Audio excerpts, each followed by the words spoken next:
Hola a todos y bienvenidos a nuestra inmersión de hoy. Hoy vamos a hablar sobre el estrés infantil, un tema que, seamos sinceros, preocupa a muchos de nosotros. Es difícil saber cómo ayudar a los niños a veces, ¿verdad? Totalmente. Y justo eso es lo que me parece tan interesante del artículo del Dr. Franklin Fernández Torres, El estrés infantil, una guía práctica para padres. Es que va directo al grano, ¿sabes? Y viene de alguien que lo ve no solo como pediatra, sino también como padre. Me parece muy acertado. Y antes de llegar a las soluciones, creo que es importante entender realmente el por qué. ¿Por qué nuestros niños parecen estar cargando con tanto peso en estos días? Bueno, el doctor Fernández Torres empieza por lo obvio, ¿no? Vivimos en un mundo acelerado, estamos constantemente bombardeados con información y demandas, pero lo que encuentro particularmente interesante es cómo lo relaciona con el contexto ecuatoriano. Habla de cómo la inseguridad y la violencia, especialmente en ciertas comunidades, juegan un papel muy importante en el estrés infantil. Es una capa adicional de complejidad que no podemos ignorar. Claro, porque no se trata solo de cumplir con las tareas o encajar socialmente, sino de sentirse seguro y protegido en tu propio entorno. Esa sensación, o la falta de ella, puede realmente afectar el bienestar de un niño. Exacto, mientras que las presiones académicas y sociales existen en todas partes, estos factores externos añaden una dimensión totalmente nueva. Es como intentar hacer los deberes en medio de un huracán, ¿no? ¡Wow! Esa es una imagen poderosa. Wow. Realmente te hace darte cuenta de que lo que nosotros podríamos percibir como pequeños problemas pueden ser enormes para un niño que se enfrenta a ese tipo de factores estresantes externos. Sin duda. Y eso nos lleva a un punto crucial que el doctor Fernández Torres plantea. El estrés no es inherentemente malo. De hecho, cierta cantidad de estrés es necesaria para el crecimiento y el desarrollo. Se trata de encontrar un equilibrio saludable. Entonces, ¿cómo podemos, como padres y cuidadores, saber cuándo se pierde ese equilibrio? ¿Cuándo el estrés diario se convierte en algo más serio? Bueno, el doctor Fernández Torres describe algunas señales comunes de estrés en los niños. Habla de cambios de comportamiento, como aumento de la irritabilidad, rabietas frecuentes o incluso retraimiento social. Físicamente, puedes notar dolores de cabeza, dolores de estómago, cambios en el apetito o dificultades para dormir. Es interesante porque esas son todas las cosas que nosotros como adultos también experimentamos cuando estamos estresados. Es casi como si nuestros hijos reflejaran lo que estamos sintiendo. Exactamente. Y luego está este interesante punto sobre la regresión. Se refiere a que los niños vuelven a comportamientos anteriores, como mojar la cama o chuparse el dedo, como una forma de lidiar con el estrés. Adelante, cuéntanos más sobre eso. Me intriga saber por qué un niño volvería a algo que ya había superado. Claro, se trata de buscar consuelo y seguridad. Cuando los niños se sienten abrumados, a menudo recurren a comportamientos que les brindaban comodidad a una edad más temprana. Es una forma subconsciente de autorregularse. Piénsalo de esta manera. Es como si estuvieran buscando una manta familiar en medio de una tormenta. Eso nos lleva a la siguiente pregunta. ¿Cómo ayudamos a nuestros hijos a capear esas tormentas? ¿Qué estrategias concretas recomienda el doctor Fernández Torres? Pues el doctor Fernández Torres ofrece varias estrategias y todas giran en torno a crear un sentido de estabilidad y seguridad, algo que es esencial para los niños, especialmente cuando están lidiando con el estrés. Habla mucho sobre la importancia de la rutina. Ya sabes tener esos ritmos predecibles en su día a día. Tiene mucho sentido. Cuando el mundo parece un caos, tener esos puntos de referencia de la rutina, saber qué esperar y cuándo esperarlo, puede ser increíblemente estabilizador. Es como un mapa en medio del desierto, ¿no crees? Exactamente.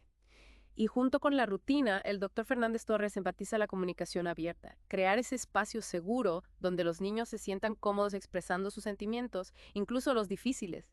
No se trata de obligarlos a hablar, sino de hacerles saber que estás ahí para ellos sin juzgarlos. Porque guardarse las cosas solo aumenta la presión, ¿verdad? Es realmente importante que los niños sientan que se les escucha y se les valida. Totalmente. Y el doctor Fernández Torres no se detiene ahí, también habla de darles a los niños herramientas prácticas para lidiar con el estrés, como técnicas de relajación, cosas como ejercicios de respiración profunda, incluso un poco de meditación guiada o yoga pueden hacer maravillas tanto para niños como para adultos. Me encanta que mencione estas herramientas porque son accesibles para todos. No necesitas ningún equipo sofisticado o un montón de dinero para practicar la respiración profunda, por ejemplo. Exacto. Y luego menciona un punto que creo que resonará en muchos padres: el tiempo frente a la pantalla. Sugiere limitar la cantidad de tiempo que los niños pasan frente a las pantallas como una forma de combatir el estrés. Y sinceramente creo que es algo que nos beneficiaría a todos. Muy cierto. Y creo que se relaciona con lo que decíamos antes sobre el mundo acelerado. Las pantallas por su propia naturaleza tienden a amplificar esa sensación. Por supuesto, te bombardean con estimulación constante y hacen que sea más difícil de conectar y relajarse. Limitar el tiempo frente a la pantalla, especialmente en las horas previas a la hora de acostarse, puede marcar una gran diferencia en los niveles de estrés y la calidad del sueño del niño. Y hablando de cosas buenas para la mente y el cuerpo, el doctor Fernández Torres también habla de la importancia de la actividad física. Sí. Y creo que a menudo subestimamos lo eficaz que puede ser el ejercicio para controlar el estrés. No tiene por qué ser nada intenso. Simplemente salir al aire libre, mover el cuerpo y liberar algo de esa energía reprimida puede hacer maravillas. Y en esa misma línea también menciona la conexión con la naturaleza. Y eso es enorme. Hay algo increíblemente terapéutico en pasar tiempo en la naturaleza. Los estudios han demostrado que puede reducir las hormonas del estrés y mejorar el estado de ánimo. No me refiero a hacer senderismo en la selva amazónica, sino algo tan simple como sentarse bajo un árbol en el parque. Es como presionar el botón de reinicio en el cerebro, ¿no? Exactamente. Permite que los niños se desconecten del mundo digital y se vuelvan a conectar consigo mismos y con el mundo natural que les rodea. De hecho, algunos estudios sugieren que la exposición a la naturaleza puede incluso mejorar la concentración y el rendimiento académico. Es fascinante, ¿no? Totalmente. Entonces tenemos rutina de comunicación, técnicas de relajación, limitar el tiempo frente a la pantalla, actividad física y conexión con la naturaleza. Es un enfoque bastante holístico, ¿no crees? Lo es. Y el doctor Fernández Torres enfatiza que estas estrategias son más efectivas cuando se combinan. No se trata de hacer una cosa a la perfección, sino de crear un entorno de apoyo donde estos hábitos saludables puedan prosperar. Se trata de construir una caja de herramientas, por así decirlo, de la que los niños puedan sacar cuando se sientan abrumados. Esa es una excelente manera de decirlo. Ahora el doctor Fernández Torres también aborda un tema más delicado pero crucial, el estrés tóxico. Ya veo. Pasemos a eso entonces. ¿Qué es exactamente el estrés tóxico y en qué se diferencia del estrés cotidiano del que hemos estado hablando? El estrés tóxico se refiere a la exposición prolongada o frecuente a situaciones muy estresantes, a menudo sin el apoyo adecuado de un adulto. Piensa en cosas como negligencia, abuso o ser testigo de violencia. Estas experiencias pueden dejar una huella profunda en el cerebro en desarrollo de un niño. Entonces estamos hablando de grandes adversidades que pueden tener consecuencias duraderas en la salud física y mental de un niño. Exactamente. Y lo que hace que el estrés tóxico sea tan peligroso es que puede afectar realmente la arquitectura del cerebro, especialmente las áreas responsables del aprendizaje, la regulación emocional y la respuesta al estrés. Imagina que estas áreas son como los cimientos de una casa. Si los cimientos son débiles, toda la estructura se vuelve inestable. Eso es bastante intenso. Y cuando piensas en los desafíos que enfrentan muchos niños en Ecuador, como la pobreza, la desigualdad y la exposición a la violencia, parece que esos factores sociales podrían contribuir al estrés tóxico. ¿Estoy en lo cierto? Sin duda. El contexto social juega un papel muy importante. Vivir en un entorno con altos niveles de violencia o inseguridad, como lamentablemente ocurre en algunas partes de Ecuador, puede aumentar el riesgo de que un niño experimente estrés tóxico. Es como si además de sus propias cargas individuales, también tuvieran que llevar el peso del entorno sobre sus hombros. Es una realidad difícil. Pero, ¿qué podemos hacer los padres en esos casos? ¿Cómo podemos proteger a nuestros hijos en un entorno así? Afortunadamente, incluso frente a la adversidad, los padres y cuidadores pueden marcar una gran diferencia. Crear un entorno amoroso y de apoyo, responder constantemente a las necesidades del niño y buscar ayuda profesional cuando sea necesario puede ayudar a amortiguar los efectos del estrés tóxico.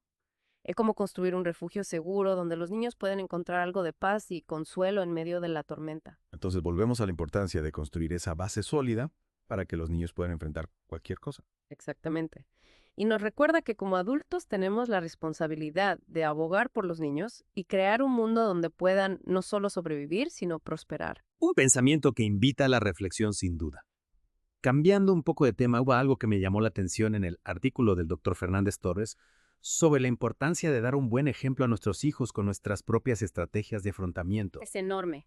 No sirve de nada decirles a nuestros hijos que respiren hondo o que limiten el tiempo frente a la pantalla si nosotros no estamos haciendo lo mismo, ¿verdad? Exactamente. Los niños son increíblemente perceptivos. Captan nuestro estrés, nuestra ansiedad, incluso cuando intentamos ocultarlo. Totalmente. Y cuando priorizamos nuestro bienestar, cuando les mostramos conexiones cómo manejar el estrés de manera saludable, les estamos enviando un mensaje muy poderoso. Es como si les dijéramos, está bien no estar bien todo el tiempo, y así es como podemos cuidarnos a nosotros mismos. Es como el dicho, ponte primero tu propia máscara de oxígeno. No puedes ayudar a nadie si tú mismo te estás quedando sin aire. Exacto. Cuando nos cuidamos a nosotros mismos, estamos mejor preparados para cuidar de nuestros hijos. Todos ganan. Bueno, hemos cubierto mucha información hoy. Hablamos sobre los factores que contribuyen al estrés en los niños, especialmente aquí en Ecuador, la importancia de reconocer las señales de estrés. y algunas estrategias prácticas que los padres y cuidadores pueden usar para ayudar a los niños a sobrellevarlo. Incluso profundizamos en el estrés tóxico y la importancia de desarrollar la resiliencia.